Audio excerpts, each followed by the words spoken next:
Bismillahir Rahmanir Rahim. This is the English translation of the Majlis of Hazrat Maulana Qamar Uzzaman Saheb Damat Barakatuhum, which took place on Tuesday, the 21st of Rabi'ul Awwal, 1444, corresponding with the English date, 18th of October 2022.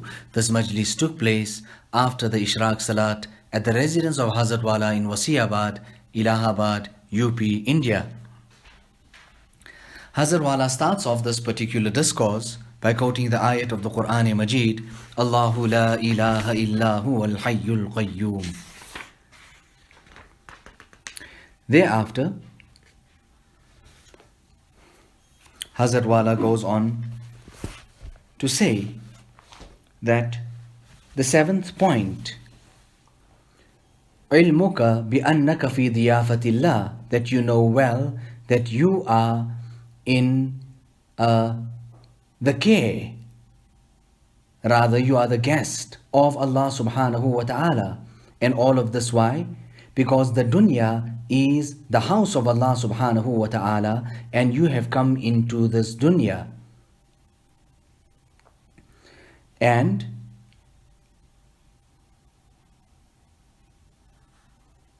it is the right of the guest that he should not have any type of grief or sorrow in front, or put that type of expression in front of the host. He should never ever do that. قيل للشيخ Abu Madyan radiyallahu ta'ala an ya Sayyidi, it was said to Sheikh Abu Madyan that, oh my master, ما لنا نرى المشايخ يدخلون في الأسباب وأنت لا تدخل فيها. How is it that we see that the other seniors are stuck and involved and caught in the asbab and in the means, and you are nowhere near there? So he said then, oh my brother, be just.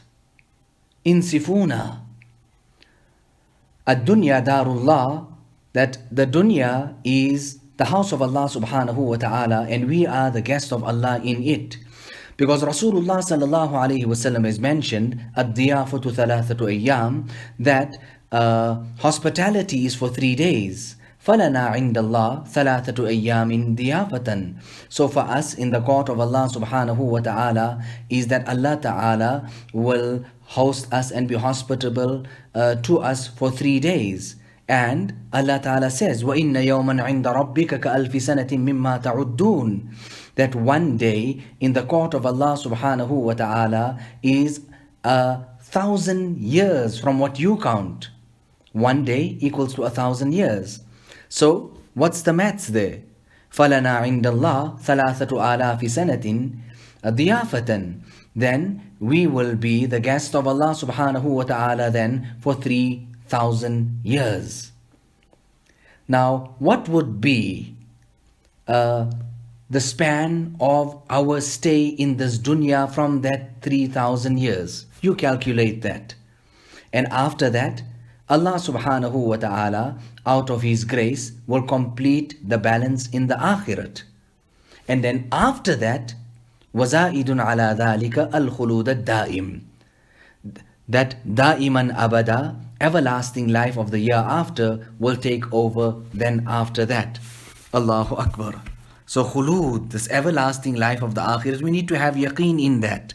When a person has remembrance for the akhirat, then it will be the cure of all other griefs and sorrows that that person has. So we need to have fikr for that. And al-qayyisu man dana nafsahu wa amila lima ba'd al-maut. The intelligent person is the one who controls his nafs, and he makes amal for that which is coming after death.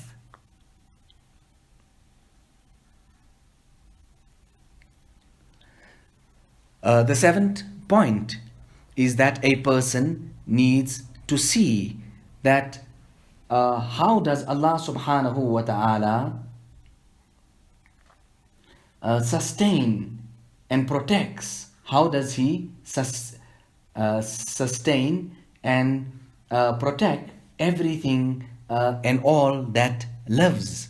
So when a servant looks at how Allah Ta'ala sustains, then have you not heard in this regard? Allahu la ilaha illa huwal hayyul qayyum. Allah, none has the right to be worshipped but He, the Al-Hayy, the ever-living, Al-Qayyum, the one who sustains and protects all that exists. So Allah subhanahu wa ta'ala sustains and protects this dunya and the akhirat. He sustains in this dunya by means of sustenance and gifts, and He sustains in the akhirat by means of reward, ajr and jaza. So when a person knows how Allah Ta'ala sustains and protects, then he hands over then himself to Allah subhanahu wa ta'ala. He lays himself down in front of Allah subhanahu wa ta'ala, understanding it this way, that whatever comes from the side of Allah subhanahu wa ta'ala, there is good khair and barakat, wisdom in that. So Allah Ta'ala, let us go from here and let us meet Him in such a way that He is pleased with us. Allah Ta'ala create such halat and conditions and make it such for us that we become the marzi, that of Allah subhanahu wa ta'ala. He's pleased with us, that we are pleased here with His ahkam, and He is then pleased with us by then goes forward and rewards us. You know how much we forget. In fact, the hadith even tells us about these great treasures of a person reading Ayatul Kursi, and then we come right till that time and sleep overpowers us. Just for that few minutes, 1 minute, half a minute, 2 minutes, we cannot read Ayatul Kursi and a little bit of this and that. And what's the treasure and the promise that comes with it? That a person is protected then thereafter from all types of calamities. Allahu Akbar. Allahu la ilaha illa huwal hayyul qayyum. So point number 8 is where a person engages himself, occupies himself in the ibadat of Allah subhanahu wa ta'ala, because this is the ultimate thing in his life. And why all of this? Because Allah Ta'ala teaches us that in the Quran, وَاعْبُدْ رَبَّكَ حَتَّى يَأْتِيَكَ الْيَقِينَ, that worship your Rabb until death comes to you. So when he turns his attention towards taking into consideration the ibadat of Allah subhanahu wa ta'ala, then all of this here will make him careless about worrying and doing this and that for himself and worrying about himself. Shaykh Abul Hasan rahimahullah says, "I'lam, know well that anna lillahi ta'ala alayka fi kulli waqtin sahman fil ubudiyya," that at every given point in time there is most definitely something and something for you to do regarding ibadat, that Allah Ta'ala demands from you with His hukam and His order of that you should worship Him. وَالْعَبْدُ مُطَالَبٌ بِذَلِكَ كُلِّهِ. So this is demanded from the servant of Allah subhanahu wa ta'ala. And وَمَسْئُولٌ عَنْهُ وَعَنْ أَنفَاسِهِ, rather he will be asked about that, and he will be asked about every breath of his, which is an amanat from the side of Allah subhanahu wa ta'ala. So then where would there be any type of free time or any type of a person being unoccupied when we speak about the ulul absar, ulul basair, these great saintly servants of Allah subhanahu wa ta'ala, when it comes to the rights of Allah subhanahu wa ta'ala, so much so that it will not even give them an opportunity to plan and do for themselves or to look at any type of a wisdom when it comes to their own shares and their own needs, their own desires and their own needs.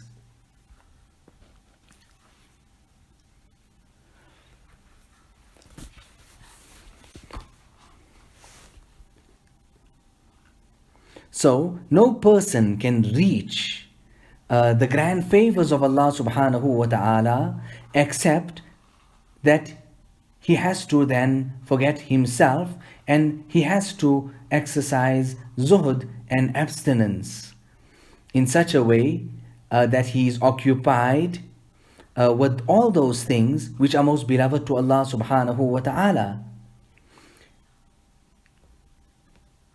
So when then you forget about yourself, your annihilation of oneself, then that would be the means of your baqa and your remaining then.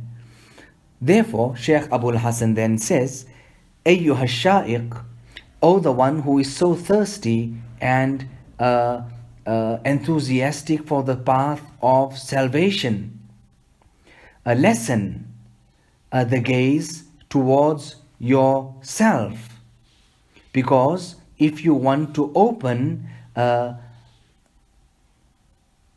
yourself with the secrets of your Rabb, if you want to open the door of the secrets, if you want to open up your batin, your internal, with the secrets of Allah subhanahu wa ta'ala, then stop looking at yourself, meaning focus to Allah subhanahu wa ta'ala.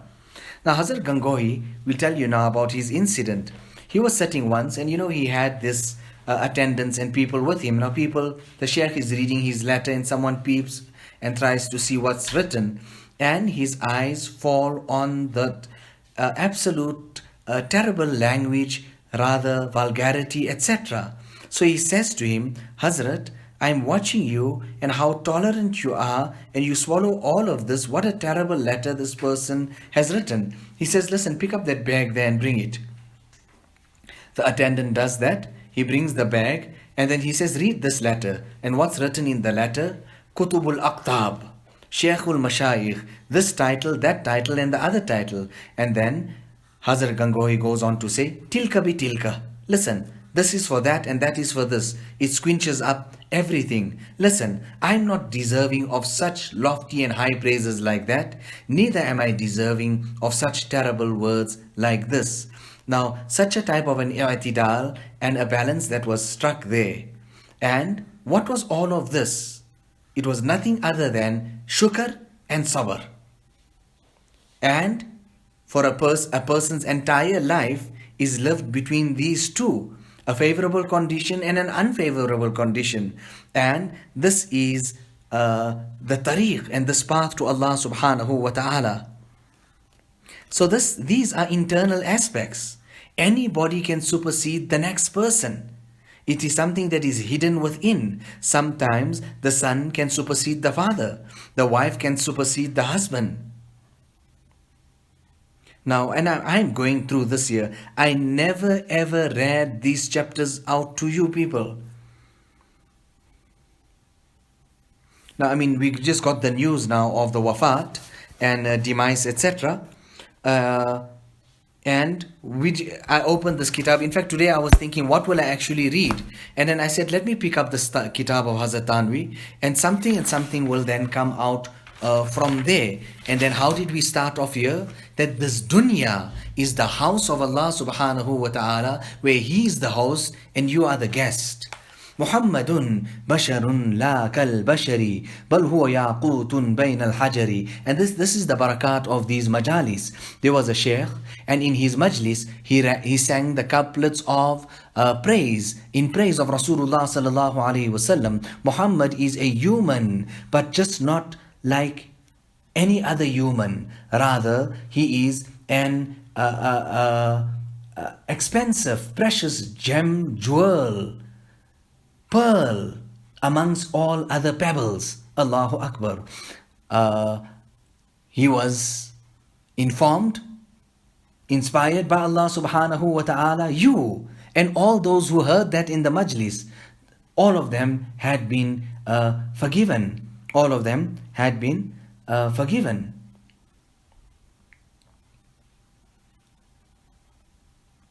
We go on to the next point number 9, and that is that we are nourished and our upbringing is done by none other than that of Allah subhanahu wa ta'ala. And it is the right of the servant that he does not grieve over when he does not grieve with his master and the qualities of his master and the grace of his master. Allahu Akbar. Because the ruh and the essence of the great high station of humbleness, selflessness, annihilation of oneself, ibadat, the ruh of this particular station is actually what? Putting your trust in Allah subhanahu wa ta'ala and handing everything over to Him. Now, this year, this putting trust, tawakkul in Allah subhanahu wa ta'ala, actually all of these break and abandon, put away this tadbir, these plans that we are trying to do. We are trying to put this and do this and do this, and Allah Ta'ala is wishing something else for us. Rather, it is the duty upon the servant that he stands in the service of his master, Allah Subhanahu wa Ta'ala. And that Allah Subhanahu wa Ta'ala will then stand in favoring his servants. So the servant must stand in serving Allah subhanahu wa ta'ala, and Allah subhanahu wa ta'ala will then see to the rizq and the rozi of such a person. Now understand the ayat of the Quran Majid where Allah Ta'ala says, وَأْمُرْ أَهْلَكَ بِالصَّلَاةِ وَاصْطَبِرْ عَلَيْهَا لَا نَسْأَلُكَ رِزْقًا. That command your family with salat, and you yourself be firm on it. We are not asking you for rizq, rather we provide for you. Qum bikhidmatina. Stand up in our service and make our khidmat. Worship us. Allah is saying, وَنَحْنُ نَقُومُ بِإِيصَالِ قِسْمَتِنَا. And then we will then transfer and pass over on to you your rizq and your rozi.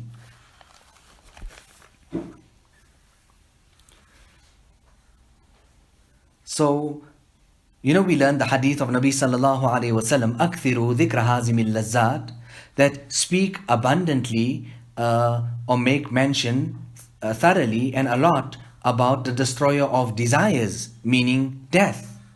Now that is one. And the other one also is to think about the ni'mats of Allah subhanahu wa ta'ala so that you can make shukr. Allahu Akbar.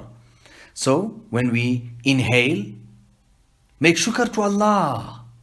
And when you exhale, it's another ni'mat. Make shukr to Allah. And listen, if you inhale and then something goes wrong there, or the time is up and you're unable to exhale or then inhale again, and then your life comes to an end. But these pious servants of Allah subhanahu wa ta'ala, that at every breath they are in the remembrance of Allah subhanahu wa ta'ala. You also get some servants of Allah subhanahu wa ta'ala like that. There was a lady who would weep a lot, and people would say that, why are you doing this? You're damaging and destroying your eyes. She says, I want to cry here so that I can have good eyes on that side. I can have, meaning what Allah subhanahu wa ta'ala will give me there. And this is why we go to the mashayikh. So these type of attributes and salient features can be created in our hearts. Some people say, come along here and they say, we can't understand this kitab. I understand it very well. You need to ponder deeply and you would definitely understand it. Hazrat Maulana Shah Wasiullah Saheb used sometimes, there were certain things that happened that were affecting Muslims throughout the world, and he would ask for the newspapers to say, let me read the akhbar. He would read it and immediately he would close up, because in there would be tasweer. So we need to make hifazat of our eyes. We need to look after our eyes. We have to do this. Hazrat Maulana Shah Wasiullah Saheb used to say that in this path to Allah, you need to adopt two things, tawakkul and tawazu'. Don't you see here, and we're going through all of this here, Isn't it tawakkul, your trust in Allah subhanahu wa ta'ala? Do whatever you have to do and then place your trust in Allah. So now what will happen? Your ta'alluq and your relationship with Allah will be corrected. And if you have humility, you are humble, then what will happen? Your relationship with fellow people will be corrected. And all of suluk and tariq and tasawwuf is in these two qualities and in the statement that I said to you. You know, there was a doctor, Hazrat Wala is speaking about Maulana Ali Mia's uncle. And then he says, he was a doctor par excellence, or one of those individuals in the family there. Nevertheless, he would say himself, and that was immediately after the one patient goes out and his experience there, that he gives this patient a certain medicine, and the patient is completely remedied and cured, is blessed with shifa. And after some time, another patient comes in and he has the same symptoms exactly as the one that certain medicine worked for. And then he gives that medicine to that particular patient also, due to which it has a complete adverse effect, and then nothing happening there, rather going against the health of that particular person. And at that time, what do we say? We learn from all of this that shifa and cure comes from none other than Allah subhanahu wa ta'ala. Both of them have the same problem. The medicine works for one and doesn't work for the other. Point number 10. When a person does not know about the end matter. So many times, the end result, it happens that you ponder in something and you think that it will be for you, and it turns out to be against you. فَرُبَّمَا دَبَّرْتَ أَمْرًا ظَنَنْتَ أَنَّهُ لَكَ فَكَانَ عَلَيْكَ. Many times you ponder over things. You think that this is going to be for me, it will work out, hey, there's good in this, and it turns out to be harmful for you. وَرُبَّمَا أَتَتِ الْفَوَائِدُ مِنْ وُجُوهِ الشَّدَائِدِ. And many times, benefit, good, treasures come to you from the paths of difficulty, and difficulty comes to you from the path of ease and benefit. Harm comes to you from the path of happiness, and happiness comes to you from the path of difficulty. And so many times, treasures are hidden in lots of efforts and struggle, and struggle is hidden in efforts. And many times, benefit comes at the hands of enemies, and many times you are hurt at the hands of your own beloveds. So when this is the case, look at the beauty now. فَإِذَا كَانَ الْأَمْرُ كَذَلِكَ. When this is the case, فَكَيْفَ يُمْكِنُ الْعَاقِلِ أَن يُدَبِّرَ مَعَ اللَّهِ. Then how is it that an intelligent person will start calculating and making tadbir? How is it when he'll make tadbir while he does not know where will happiness come from? And where will difficulty and harm come from, so that he can save himself from it? وَلِذَلِكَ, and it is for this reason that Shaykh Abul Hasan goes on to say that, O Allah, we find ourselves helpless by driving away harm from ourselves. That we know about it, we're acquainted about it, but we find it difficult. So then how will we not be helpless when we don't even know? How much more will we not be helpless when we don't even know that? We don't even know where's the harm going to come from, where's the benefit going to come from, what Allah has kept in this and what Allah has kept in that. وَيَكْفِيكَ. Listen, this whole subject, put it away one side, and what will be sufficient for you? قَوْلُ the speech of Allah subhanahu wa ta'ala. وَعَسَىٰ أَن تَكْرَهُ شَيْئًا وَهُوَ خَيْرٌ لَكُمْ. And many times it happens that you dislike something, and in it there is khair, barakat and good for you. And many times you love something and there is harm for you in that. Wallahu ya'lamu wa antum la ta'lamun. And Allah knows and you know not.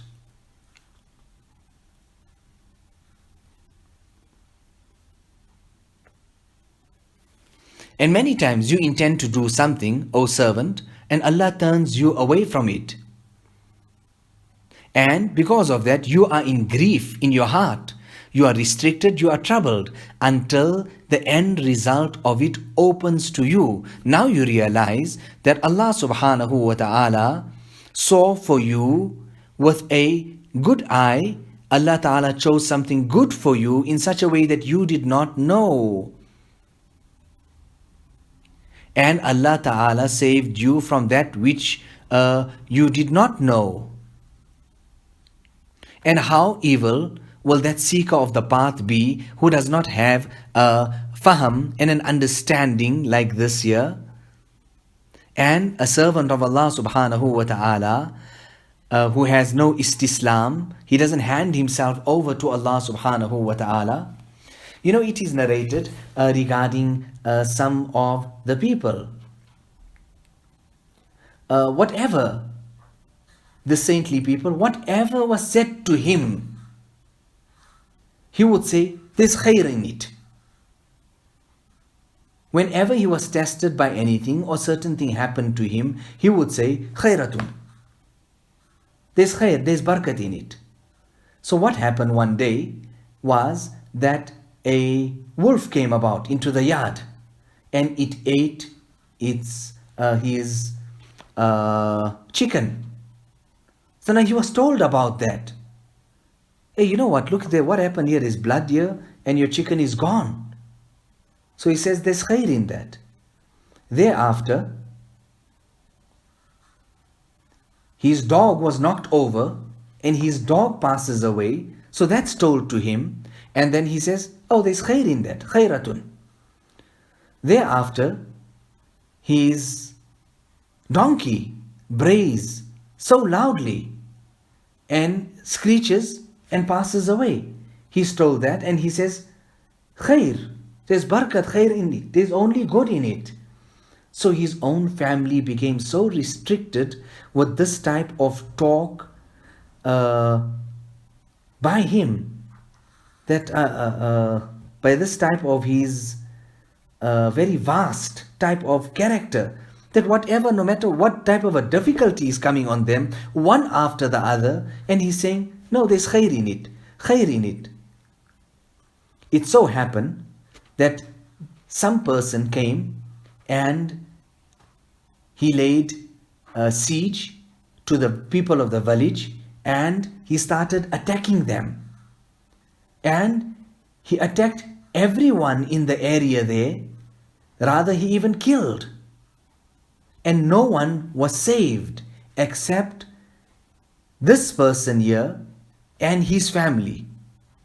The former person, the person that we're describing above there, that for everything he said khair, barakat. He and his family were safe and none else.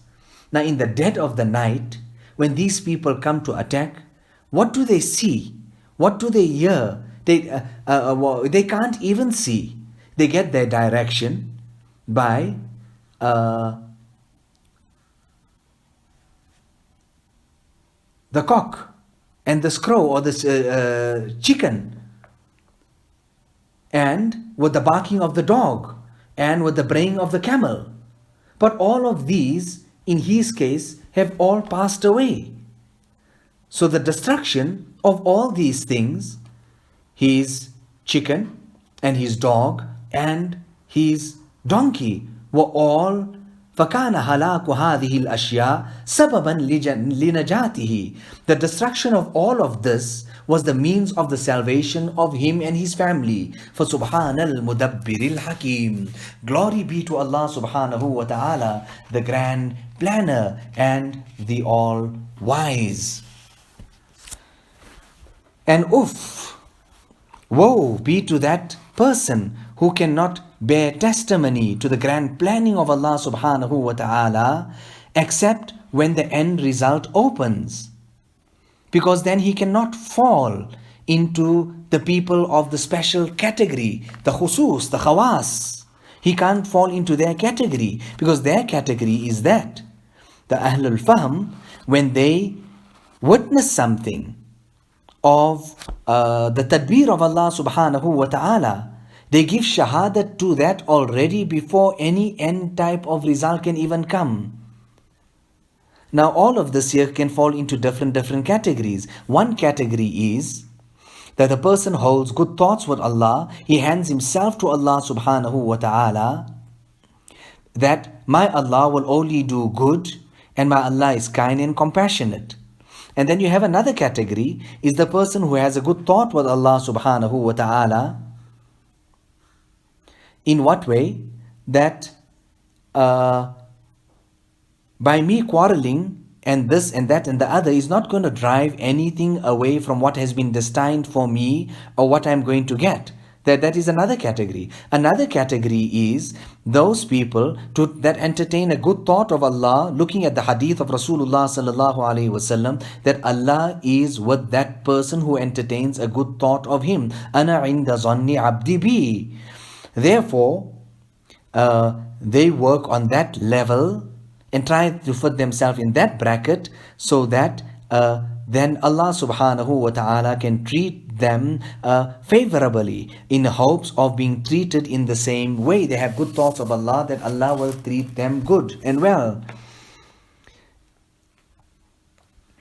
So Allah subhanahu wa ta'ala has made everything easy for His servant. Like how Allah ta'ala says in the ayat of the Quran Majid, يُرِيدُ اللَّهُ بِكُمُ الْيُسْرَ وَلَا يُرِيدُ بِكُمُ الْعُسْرَ. Allah intends ease for you and Allah does not intend difficulty for you. So Allah ta'ala give us the tawfiq and the hidayat of understanding these talks. Rather, Allah ta'ala seat these talks in our heart. Now these are all internal aspects. This is the barakat of putting your trust, tawakkul in Allah subhanahu wa ta'ala, and after efforts to Allah ta'ala accept our efforts and Allah ta'ala bless us with always having a husn zan and a good thought of Allah subhanahu wa ta'ala.